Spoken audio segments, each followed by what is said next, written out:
borrow the concepts of transmedia from the screen world, and we're going to document this in a Bible. I am an atheist, so I don't mean Bible in the real sense, but I want you to keep that idea in mind, because what is the Bible?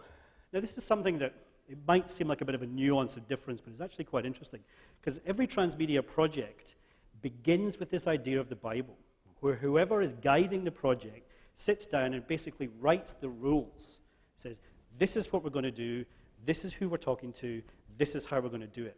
Okay, and it's not a 65-page dry document about data, interrogation, blah, blah. Okay, now I know we all, some of us, not all of us, but some of us have to write extremely long and dry marketing strategies. The idea of a Bible is creating something really accessible that everybody in the organization can get a handle on. So if you imagine, whether it's from box office to finance or whoever, that you can say to them, this is what we're doing, okay, in our kind of digital world. Why don't you check it out and have a read of it? So it's something that's written in very kind of simple terms that you can follow, but more importantly, that you can share the ownership with, okay? Because the biggest problem, or one of the big problems that we face, is we've got all these fab ideas about what we can do digitally, but we don't have money, we don't have resources. We need to sell this idea upstairs. And of course, the first part of selling that is to say, well, I've thought about the concept, I've thought about the execution, and I'm going to present it to you in a way that's actually interesting and meaningful, that isn't 67 pages, okay? Because managers are time poor as well. They don't have time to read 67 pages. They just want to read something that says, yep, I get it. So over the next 30 minutes, we're going to go through these 9 areas, okay? These 9 questions, which is looking at it in sort of stage by stage, all right? So what are our objectives? Why are we here? What are we doing? Who is our audience? What do they need? What's your story? Who's telling it? How are you going to engage? What channels are we going to use?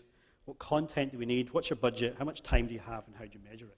Now, for those of you who've prepared marketing strategies before in any kind of great depth, a lot of this is familiar, okay? Because this process is actually, when people say, I need a digital strategy.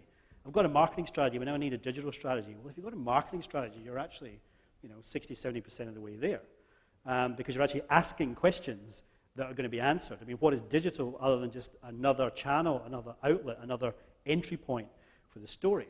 So some of this is familiar from a marketing strategy context, but there's things in here that are very, very unique to digital. Okay, so first question. What are your objectives? And first question there is, what is it you actually want your audience to do? All right, because a lot of these strategies start from what we need. This is what we need to do. We need to go out there, we need to spread the word, the gospel about our organization, and we need people to buy tickets and be engaged, and this is what we need to do. But what do you want the audience to do? What do they want to do, okay? What do you want them to actually